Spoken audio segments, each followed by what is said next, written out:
Hello दोस्तों, welcome to निक मैकटेक। आज की वीडियो आप सभी के लिए बहुत ज़्यादा हेल्पफुल रहने वाली है, क्योंकि आज हम कंप्लीट करेंगे अपनी मैकेनिकल प्रॉपर्टीज़। जितनी भी हमारी मैकेनिकल प्रॉपर्टीज़ रह गई हैं, सभी को मैं इसी वीडियो में आपको बताऊँगा। तो ये हमारी वीडियो नंबर 8 होने वाली है। इससे पहले मैंने और भी वीडियोज़ बनाई है मटेरियल साइंस सब्जेक्ट की। अगर आपने वो वीडियो नहीं देखी और आप देखना चाहते हो, तो ऊपर आई बटन और नीचे डिस्क्रिप्शन बॉक्स में आपको कंप्लीट प्लेलिस्ट मिल जाएगी, आप वहाँ जाकर देख सकते हो। सबसे पहले मैं आपको बता देता हूँ, ये जो मटेरियल साइंस सब्जेक्ट है, ये किस बच्चों के लिए सबसे ज़्यादा हेल्पफुल रहने वाला है। तो दोस्तों, जो बच्चे आरआरबी जेईई की तैयारी कर रहे हैं, किसकी? आरआरबी जेईई की तैयारी कर रहे हैं, खासकर 2024 में जो अभी रिसेंट ईयर में बच्चे तैयारी कर रहे हैं, उन बच्चों के लिए बहुत ज़्यादा हेल्पफुल रहने वाले हैं ये सारे लेक्चर्स। और ये हमारा डे 8 है। इससे मैंने पहले मैं आपको 7 वीडियोज़ और दे चुका हूँ मैकेनिकल प्रॉपर्टीज़ की, आप वो वीडियोज़ भी देख सकते हो। तो आज की वीडियो में हम लोग कंप्लीट करेंगे। तो सबसे पहले हम लोग देखते हैं हमारे पास टॉपिक क्या है। तो देखिए, सबसे पहले हम लोग पढ़ेंगे स्टिफनेस के बारे में। देखो, स्टिफनेस क्या होती है आप मुझे खुद बताइए। स्टिफनेस सोचिए थोड़ा-सा, थोड़ा सोचिए तब बताइए मुझे स्टिफनेस क्या होती है? सोचिए स्टिफनेस क्या होती है? तो अगर मैं स्टिफनेस आपको बताना चाहूँ, तो स्टिफनेस क्या होती है? एक तरीके से मजबूती, है ना? स्टिफ रहना। देखो यहाँ पे लिखा हुआ है, ability to resist elastic deformation. यानी कि इलास्टिक डिफॉर्मेशन हो रहा है, उसको रेजिस्ट करना। फोर्स हम लोग लगा रहे हैं और इलास्टिक डिफॉर्मेशन अपना कर रहे हैं। तो कम से कम इलास्टिक डिफॉर्मेशन हो या ना हो, उसको रेजिस्ट करना, रोक के रखना। तभी तो अपनी ओरिजिन शेप में वापस आती है। इलास्टिसिटी में क्या होता है, जब हम टेंसाइल नेचर का फोर्स लगाते हैं किसी भी मटेरियल के ऊपर, किसी बॉडी के ऊपर, तो दोस्तों अपनी ओरिजिनल शेप से थोड़ा इलास्टिसिटी की तरफ बढ़ जाती है, थोड़ी उसमें लेंथ में चेंज आ जाता है। तो जब हम उसको लोड को रिमूव करते हैं, तो अपनी ओरिजिनल शेप में वापस आने की कोशिश करती है, regain its original shape and size. यही तो हम लोग बोलते थे। तो स्टिफनेस में क्या करते हैं, उसी इलास्टिक डिफॉर्मेशन जो हो रहा है उसको रेजिस्ट करने की कोशिश करती है। स्टिफनेस के अंदर एबिलिटी होती है वही, जो डिफॉर्मेशन होने वाला है, इलास्टिक डिफॉर्मेशन, उसको रोक सके, रेजिस्ट कर सके। सिंपल आप लोग इतना समझ सकते हो और इतना ही आप लिख सकते हो इसमें, बहुत शॉर्ट में। अब देखना, जो स्टिफनेस होती है वो डायरेक्टली प्रोपोर्शनल होती है किसकी? मॉडुलस ऑफ इलास्टिसिटी की। ये पॉइंट आप सभी के लिए बहुत ज़्यादा इंपॉर्टेंट है। स्टिफनेस डायरेक्टली प्रोपोर्शनल होती है मॉडुलस ऑफ इलास्टिसिटी के। इससे आपसे एग्जाम में क्वेश्चन पूछे जाते हैं। यहाँ पर अगर मैं बात करूँ, ये आपको दिखाई दे रहा है, ये क्या है आपका? Young's modulus cross section. इसको अगर मैं लेंथ से डिवाइड करूँगा, तो इसके हम लोग क्या बोलेंगे? Axial stiffness. क्या बोलेंगे दोस्तों? Axial stiffness. इसी तरीके से अगर मैं आपको बताऊँ, ये हमारे पास दे रखा है EI, यानी कि ये देखो, EI दे रखा है आपको, मूवमेंट ऑफ इनर्शिया। क्या दे रखा है दोस्तों? Movement of inertia. इसको जब हम लेंथ से डिवाइड करेंगे, तो क्या आएगी? हमको क्या मिलेगा? बेंडिंग स्टिफनेस मिलेगी। इसी तरीके से ये क्या होता है? हमारा पोलर मूवमेंट ऑफ इनर्शिया होता है। तो इसको अगर हम लेंथ से डिवाइड करेंगे, तो हमें क्या मिलेगी? Torsional stiffness. तो 3 तरीके की हमको स्टिफनेस मिलती है। एक तो आपको एक्सियल स्टिफनेस, दूसरी आपको बेंडिंग स्टिफनेस और तीसरी आपको टॉर्सनल स्टिफनेस। तीनों स्टिफनेस के बारे में आपको पता होना चाहिए। इस किससे डिवाइड करते हैं हम लोग? लेंथ से डिवाइड करते हैं। तो छोटी-सी कहानी थी स्टिफनेस की, जो मैंने आपको बता दी। कुछ नहीं, जब डिफॉर्मेशन होने वाला होता है, इलास्टिक डिफॉर्मेशन, तो बॉडी अपने आप को रेजिस्ट करती है ना? उसके अंदर एबिलिटी होती है उसको रेजिस्ट कर सके इलास्टिक डिफॉर्मेशन को। उसी को सिंपल हम लोग स्टिफनेस बोलते हैं। अब हम बात करते हैं, हमारे पास जो नेक्स्ट टॉपिक है वो है मैलिबिलिटी। ये आपके लिए इंपॉर्टेंट टॉपिक है मैलिबिलिटी, इसको बड़े ध्यान से समझिए। देखो, मैलिएबल मटेरियल कौन से होते हैं आप बताइए? मैलिएबल मटेरियल कौन से होते हैं? जिनके अंदर प्रॉपर्टीज होती है अपने आप को थिन शीट में कन्वर्ट करने की। जिनके अंदर प्रॉपर्टीज होती हैं या उनकी एबिलिटी होती है कि अपने आप को थिन शीट में कन्वर्ट कर सके, लेकिन कंप्रेसिव फोर्स फोर्स उस पे लगता है। कंप्रेसिव नेचर का लोड जब हम लगाते हैं, आपने देखा है, आपने हथौड़ा मार मार के जो मेटल को पतला किया जाता है, थिन शीट में कन्वर्ट किया जाता है, वो तो आपने सब देखा होगा, है ना? तो उसी चीज की बात बात कर रहे हैं कि भाई मेलेबल मटेरियल कौन से होते हैं, तो मेलेबिलिटी होती क्या है? तो देखिए, मैंने यहाँ पर सिंपल डेफिनेशन लिखी है, ability of material to be converted into thin sheet under compressive load. Thin sheet में हम लोग कन्वर्ट कर रहे हैं, लेकिन कौन सा लोड लगा रहे हैं भाई? कंप्रेसिव नेचर का लोड लगा रहे हैं। और हम थिन शीट में उसको कन्वर्ट कर रहे हैं। और कैसे कन्वर्ट कर रहे हैं? बाय हैमरिंग, हैमरिंग की मदद से। और अगर मैं इसके एग्जांपल की बात करूं, इसके एग्जांपल क्या क्या हो सकते हैं? मोस्ट मेलेबल मटेरियल डक्टाइल, सबसे ज्यादा मेलेबल मटेरियल कौन सा है? डक्टाइल। ये तो देखो आपको पता चल गया। अब बात आती है कि भाई एग्जाम में किस तरीके से क्वेश्चन पूछा जाता है, आरआरबी जेईई में एग्जाम में किस तरीके से क्वेश्चन पूछा जाता है, वो हमें आप बताइए। तो एग्जाम में आपसे क्वेश्चन पूछा जाता है, ये नाम दे दिए जाते हैं भैया, गोल्ड, सिल्वर, कॉपर, एल्यूमिनियम, और इनमें आपको बताना होता है सबसे ज्यादा मेलेबल मटेरियल कौन सा है, सबसे कम मेलेबल मटेरियल कौन सा है ना, किसकी डक्टिलिटी सबसे ज्यादा अच्छी होती है। इस तरीके के क्वेश्चन एग्जाम में पूछे जाते हैं। तो मैंने आपको ये इंक्रीजिंग ऑर्डर में लिख दिया है कि भाई गोल्ड की मेलेबल प्रॉपर्टी सबसे ज्यादा होती है, फिर सिल्वर की, फिर कॉपर की, फिर एल्यूमिनियम की, और इससे पहले आपका पीवी और एसएन ये भी आता है, फिर टिन। इनकी मेलेबल प्रॉपर्टी सबसे ज्यादा होती हैं। ये मैंने आपको असेंडिंग ऑर्डर में लिख दिया है। देखिए, lead etc are also malleable but not ductile. एक ये इंपॉर्टेंट पॉइंट है आपके लिए, मार्क कर सकते हो आप लोग। जो लेड होता है वो मेलेबल मटेरियल तो है लेकिन डक्टाइल नहीं होता। मैंने क्या बोला? लेड है आपका, मेलेबल तो है, कैसा है? मेलेबल तो है लेकिन डक्टाइल नहीं है। ये क्वेश्चन यहाँ से पूछा जाता है, भाई मेलेबल तो है लेकिन डक्टाइल नहीं है। तो इससे आप लोग पता लगा सकते हो कि भाई all ductile material are malleable. सारे डक्टाइल मटेरियल मेलेबल हो सकते हैं लेकिन all malleable material are not compulsory to ductile. सारे मेलेबल मटेरियल डक्टाइल होंगे ऐसा कोई कंपल्सरी नहीं है। इस बात से आप लोग अंदाजा लगा सकते हो। तो दोस्तों अब हम बात करते हैं हार्डनेस के बारे में। तो देखो, हार्डनेस को समझने के लिए हम दो तरीके से आपको समझाता हूँ। एक तो है आपका सरफेस हार्डनेस, सेकंड है आपका हार्डनेबिलिटी। अब इन दोनों को अच्छी तरीके से समझिए। सबसे पहले आता है आपका सरफेस हार्डनेस। देखो, सरफेस हार्डनेस में क्या होता है, ये आपका सरफेस है, मान लो फॉर एग्जांपल आपका ये सरफेस है। हम लोग क्या करते हैं, इस तरीके से इंडेंटेशन करके देखते हैं और स्क्रैच करके देखते हैं, भाई सरफेस को इस तरीके से चेक करते हैं। तो वही चीज है यहाँ पर। तो आप लोग क्या बोल सकते हो कि भाई सरफेस हार्डनेस में हम लोग सबसे पहले हमें सरफेस एरिया की जरूरत पड़ेगी। किसकी जरूरत पड़ेगी? सरफेस एरिया की जरूरत पड़ेगी। और ये प्रॉपर्टी कैसी भैया? ये सरफेस प्रॉपर्टी होती है। थर्ड बात आप लोग क्या समझ सकते हो? रेजिस्टेंस अगेंस्ट एब्रेशन, है ना, एब्रेशन के अगेंस्ट कितना रेजिस्ट कर रही है अपने आप को, स्क्रैच, इंडेंटेशन ऑन सरफेस। ये तीन चार बातें हो गई। अब नेक्स्ट हम लोग बात करते हैं हार्डनेबिलिटी। अब देखो इसको समझिए हार्डनेबिलिटी को। फॉर एग्जांपल हमारे पास एक बॉडी है इस तरीके की, और बॉडी के अंदर ये क्या होता है, देखो आपको पता ही क्या है, core.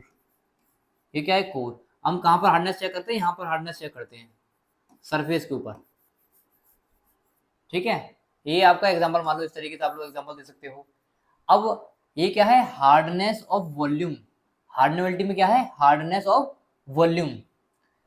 It is all about hardness of component inside out. ठीक है। अब देखो, हार्डनेबिलिटी चेक करने के लिए किस तरीके से हम लोग हार्डनेबिलिटी चेक करते हैं, ये डायरेक्ट एग्जाम में क्वेश्चन पूछा जाता है कि हार्डनेबिलिटी चेक करने के लिए कौन से मेथड का इस्तेमाल करते हैं। ये डायरेक्ट एग्जाम में क्वेश्चन पूछा जाता है। तो आपको आंसर देना है क्विंच एंड जोमनी टेस्ट। ये जो टेस्ट है इससे हम लोग हार्डनेबिलिटी को टेस्ट करते हैं। ठीक है, ये तो हार्डनेबिलिटी के बारे में हो गए। अब हम बात करते हैं क्रीप के बारे में। देखो, क्रीप आपने प्रॉपर्टी आपने पढ़ी होगी क्रीप। तो क्रीप में क्या है? सबसे पहली चीज परमानेंट डिफॉर्मेशन। क्या आता है? परमानेंट डिफॉर्मेशन आता है। और under study load permanent deformation आता है। कैसे? Under study load. जैसे यहाँ पर हमारे पास क्या है, टाइम दे रखा है सेकंड में, और यहाँ फोर्स दे रखा है न्यूटन में। अब ये आपको दिखाई दे रहा है, ये है आपका स्टडी लोड। इस तरीके से आप लोग देख सकते हो। Function of time and temperature. और क्या याद रखना है क्रीप में? भाई एक function of time and temperature. Creep क्या होता है? फंक्शन होता है किसका? टाइम एंड टेम्परेचर का। यहाँ से डायरेक्ट क्वेश्चन पूछा जाता है। और आप लोग क्या याद रख सकते हो?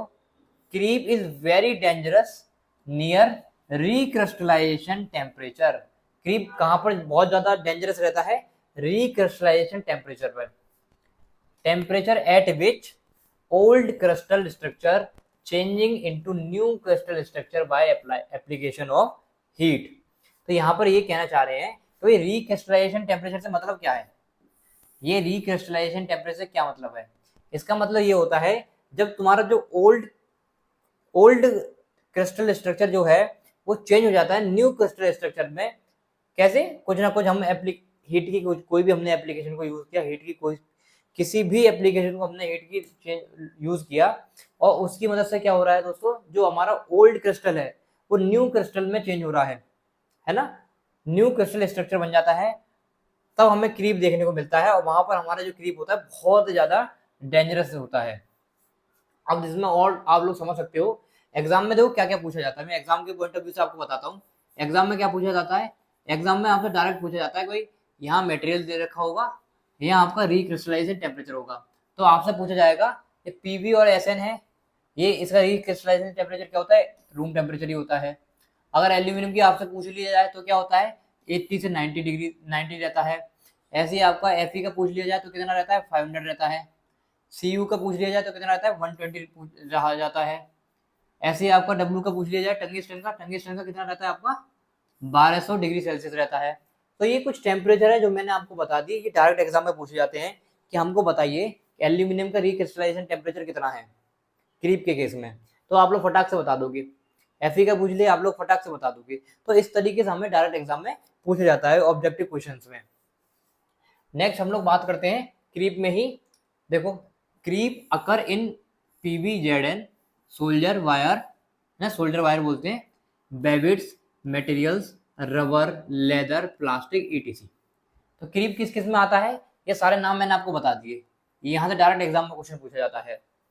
नेक्स्ट, अगर मैं प्रोडक्ट के बारे में बात करूं तो कहाँ कहाँ, देखो बेल्ट्स, टरबाइन ब्लेड्स और पिस्टन्स, है ना, यही तो बनते हैं प्रोडक्ट।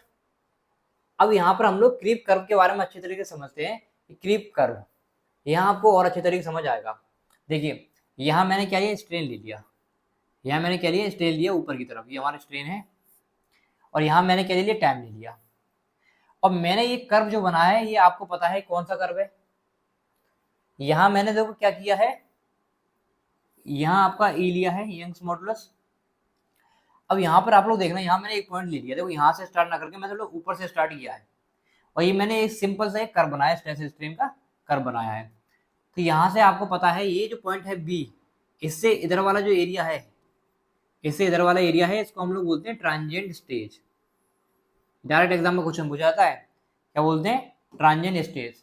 इसी तरीके से यहाँ से यहाँ तक आपको जो एरिया दिखाई दे रहा है, इसको बोलते हैं हम सेकेंडरी या फिर स्टडी स्टेज, सेकेंडरी या फिर स्टडी स्टेज। और ये वाला जो एरिया आपको दिखाई दे रहा है फ्रैक्चर पॉइंट से पहले, ये क्या है, फ्रैक्चर स्टेज।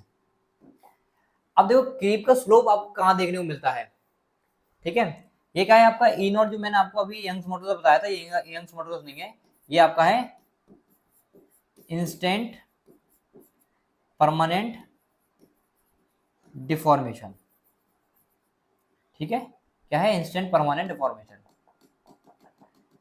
तो मैं आपसे ये कहना चाह रहा हूँ, इसका स्लोप कैसे पता चलता है, तो जब देखो, अगर आप स्टार्टिंग से देखोगे यहाँ ग्राफ में, तो देखो यहाँ पे स्टार्टिंग में देखो बहुत तेजी से बढ़ता है, क्या होता है, बहुत रैपिडली इसमें ग्रोथ देखने को मिलता है, लेकिन स्लो होता है थोड़ा सा।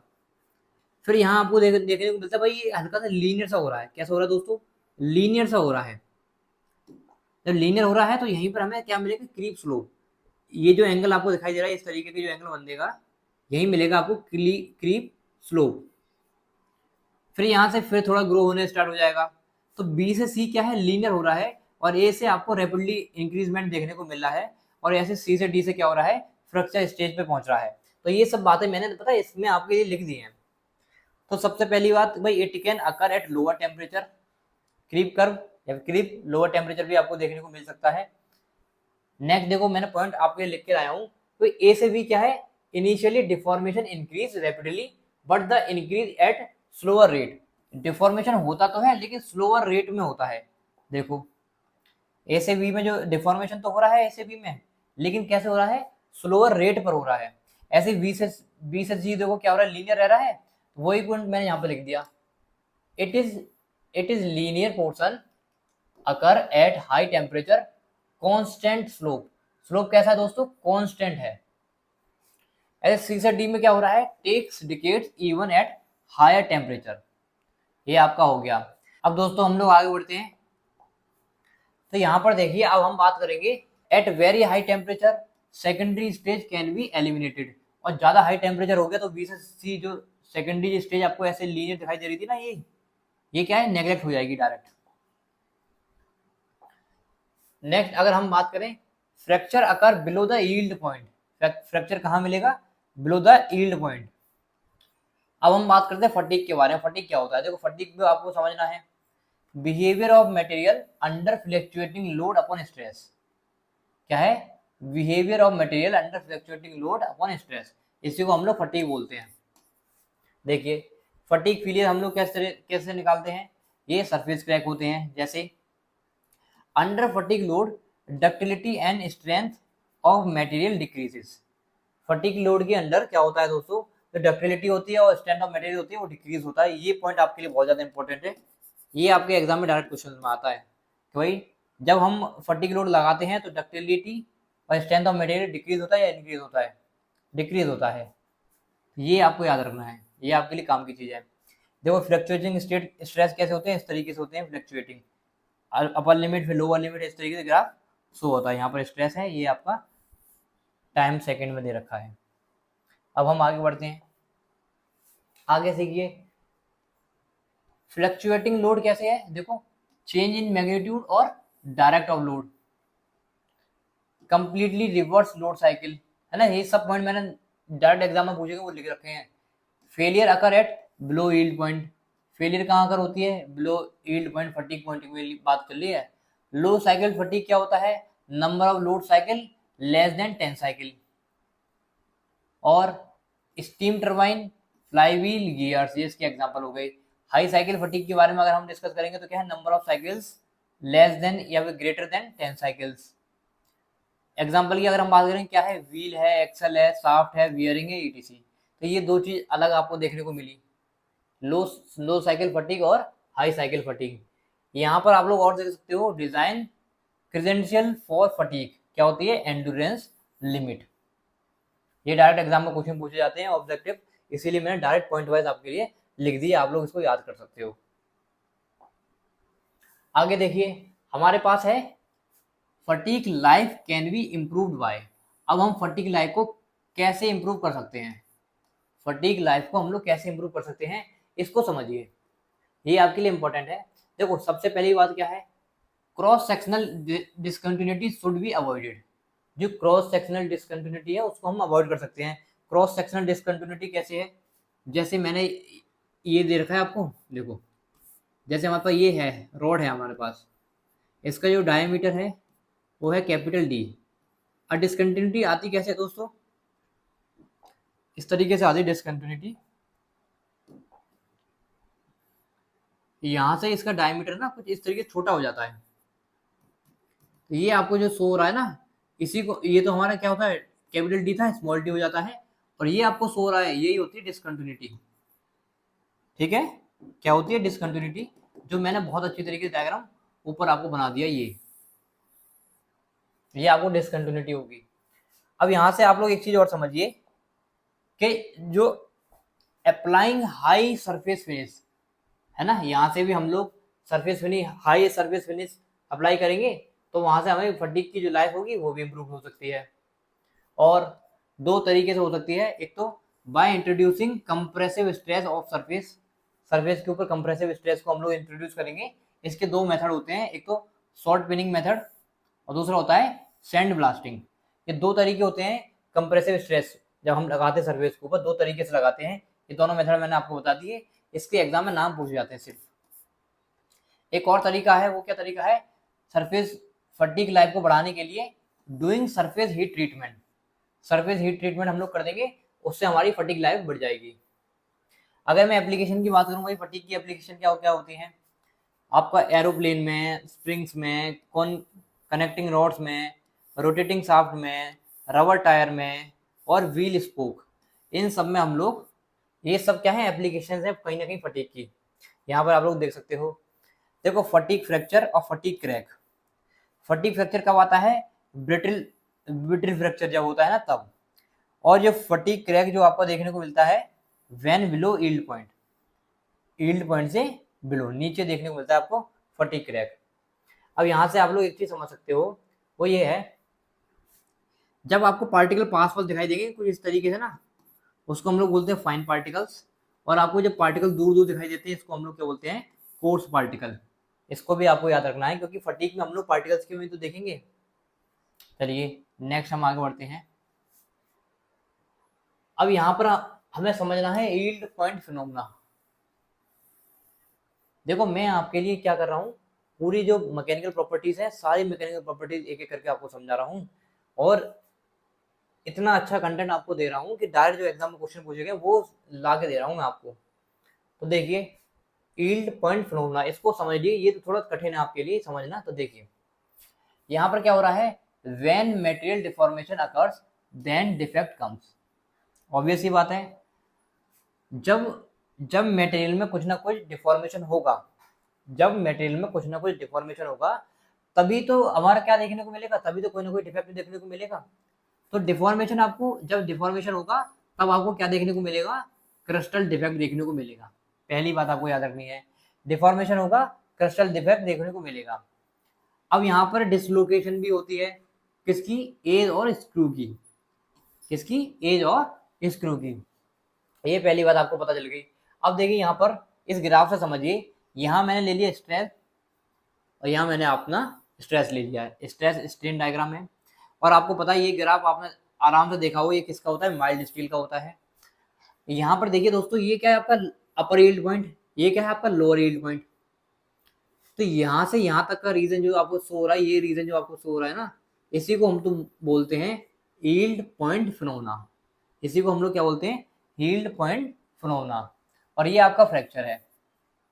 यहाँ पर समझने वाली बात क्या है, देखो अपर यील्ड और लोअर यील्ड, फिर यहाँ से फिर अपर यील्ड, फिर लोअर यील्ड, फिर अपर यील्ड, फिर लोअर यील्ड, फिर अपर यील्ड, फिर लोअर यील्ड पॉइंट, है ना। इस तरीके से आपका ग्राफ शो होता है। तो ये जो पोर्शन आपको दिखाई दे रहा है, ये जो पोर्शन आपको दिखाई दे रहा है, इसी को हम लोग क्या बोलते हैं, स्ट्रेच मार्क्स। इसको हम लोग क्या बोलते हैं, स्ट्रेच मार्क्स। देखिए स्ट्रेच मार्क्स हो गया आपका। अब यहाँ पर इसके बारे में मैंने बताया था आपको अभी, एज के बारे में। तो एज डिसलोकेशन जो कैसे होती है, देखिए ये एज डिसलोकेशन है, ये कैसे होती है इसको समझिए। मान लो सबसे पहली बात ये तो आपको पता चलेगा, अपर यील्ड पॉइंट है, लोअर यील्ड पॉइंट है, यील्ड पॉइंट फिनोमेना है, ठीक है। अब एज डिसलोकेशन को समझिए भाई, एज डिसलोकेशन किस तरीके से होती है। मान लो हमारे पास ये एटम्स दे रखे हैं दोस्तों, ये मैंने एटम्स बना दिए, और एटम थोड़े दूर दूर दूर दूर बना रहे हैं मैंने। किसके एटम है, Fe के एटम है मान लिया मैंने, इस तरीके के एटम है। अब इन एटम में अगर मैं इन एटम में अगर मैं इन एटम के अंदर दोस्तों, अगर मैं बीच के एटम हटा दूं, क्या हटा दूं दोस्तों, ये बीच के एटम मैंने हटा दिए, तो ये जो होगा एटम्स, ये अपनी तरफ खींचने की कोशिश करेंगे, और दोनों आपस में अट्रैक्ट होने की कोशिश करेंगे। जब बीच के मैंने एटम्स हटा दिए, तो दोस्तों ये वाला एटम ये इसको अपनी तरफ खींचने की कोशिश करेगा, ये वाला एटम ये इसको अपनी तरफ खींचने की कोशिश करेगा। क्योंकि एटम के अंदर क्या होता है, बॉन्ड होता है ना। एटम अटैच किससे रहते हैं, कहीं ना कहीं बॉन्ड से अटैच रहते हैं। तो ये जब ये आपस में खींचने की कोशिश करेंगे, तो ये ना, इनकी जो शेप अभी सीधी सीधी आपको दिखाई दे रही है ऐसी, फिर क्या हो जाएगी, कुछ इस तरीके की शेप देखने को मिल जाएगी। नीचे से जब खींच रहे हैं, नीचे से ऐसी हो जाएगी शेप, ठीक है। वो मैंने शेप यहाँ बना दी, देखिए ये एटम यहाँ इस तरीके से हो गई। अब यहाँ पर देखो समझना क्या है आपको, समझना ये है, ये हमारे पास चार एटम जो है ना, इनके बीच में जो होता है, ये हमारा कार्बन एटम होता है। क्या होता है, कार्बन एटम होता है, जो मैंने आपको यहाँ दिखा दिया। ये बीच में जो है वो क्या है, कार्बन का एटम है आपका, बीच में जो है क्या है, कार्बन का एटम है। और ये चारों जो पार्टिकल्स आपको दे रखे हैं, ये Fe के एटम है। और बीच में जो एटम आपका कार्बन का दे रखा होता है, इसको हम लोग क्या बोलते हैं, वॉइड पोर्शन। इस पोर्शन को क्या बोलते हैं, वॉइड पोर्शन। ये सिंपल सी बात आपको समझ गए। तो यहाँ हो क्या रहा है दोस्तों, ये जो पार्टिकल्स होते हैं, जब नीचे से पार्टिकल्स गायब हो जाते हैं, तो यहाँ पर वॉइड बन जाते हैं। क्या बन जाते हैं, वॉइड बन जाते हैं, वॉइड।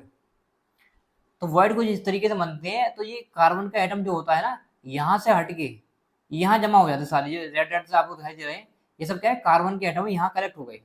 जब यहाँ कलेक्ट हो गए, तो यहाँ पर इसी रीजन को हम लोग क्या बोलते हैं, हाई स्ट्रेन रीजन। इसी रीजन को हम लोग क्या बोलते हैं, हाई स्ट्रेन रीजन बोलते हैं। और यहीं पे आपको डिस्टॉर्शन शो होता है, यहीं पर आपको क्या शो होता है, डिस्टॉर्शन शो होता है। और इसी को हम लोग क्या बोल देते हैं, कॉर्टल एटमॉस्फेयर और कार्बन रिच एटमॉस्फेयर। ये एटमॉस्फेयर आपका कैसा रहता है, कॉर्टल एटमॉस्फेयर बोल देते हैं या फिर कार्बन रिच एटमॉस्फेयर बोल देते हैं। और ये सब होता क्यों है, ये भाई हाई डेंसिटी से जब डिसलोकेशन होता है उस वजह से ये यहाँ पर आपको देखने को मिलता है। तो ये था आपका यील्ड पॉइंट फिनोमेना, यहाँ आपको देखने को मिलता है। और ये मैंने आपको समझा दी एज डिसलोकेशन किस तरीके से होता है। अब देखिए आगे बढ़िए, ये जो मैंने आपको समझाया ना वो मैंने यहाँ लिख दिया। देखो, to overcome this high stress is required, इससे ओवरकम करने के लिए हमें हाई स्ट्रेस की जरूरत पड़ेगी। और इसी स्ट्रेस को हम लोग क्या बोलते हैं, अपर यील्ड पॉइंट बोलते हैं, पहली बात। सेकंड देखिए, as cordial atmosphere is broken, cordial atmosphere जब ब्रोक हो जाता है, ये मैंने पीछे अभी आपको बताया, ये क्वार्टरल एटमॉस्फेयर जब ब्रोक होता है, then the lower stresses is required for further deformation. तो लोअर स्ट्रेसेस हमें जरूरत पड़ती है डिफॉर्मेशन के लिए, और इसी को हम लोग क्या बोलते हैं, लोअर यील्ड पॉइंट बोलते हैं। अब आपको बहुत अच्छे से समझ आ रहा होगा। This cycle repeat it many times because quartal region travel across structure।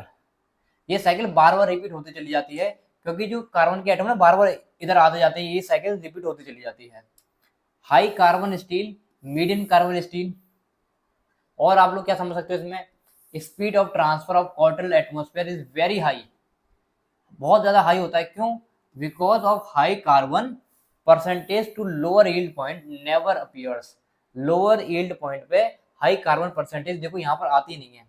यहाँ आपने एक चीज नोटिस की होगी, ये कार्बन के जो एटम है ना, यहाँ नहीं आते, नीचे नीचे आ ही नहीं पाते क्योंकि यहीं जमा हो जाते हैं सब, नीचे आ ही नहीं पाते हैं।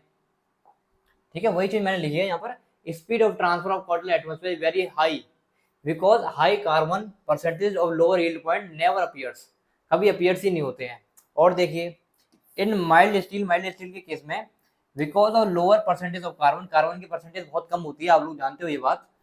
This quartile atmosphere moves slowly, so when yield point appears. तो दोस्तों यही था YPP यानी कि यील्ड पॉइंट फिनोमेना। तो आज की क्लास में हमने कंप्लीट कर ली मैकेनिकल प्रॉपर्टीज। तो अगर आपको ये वीडियो पसंद आई हो, हेल्पफुल लगी हो, तो अपने दोस्तों के साथ शेयर जरूर करें। मिलते हैं नेक्स्ट वीडियो में हम लोग नेक्स्ट चैप्टर कंप्लीट करने की कोशिश करेंगे। तब तक के लिए बाय, थैंक यू।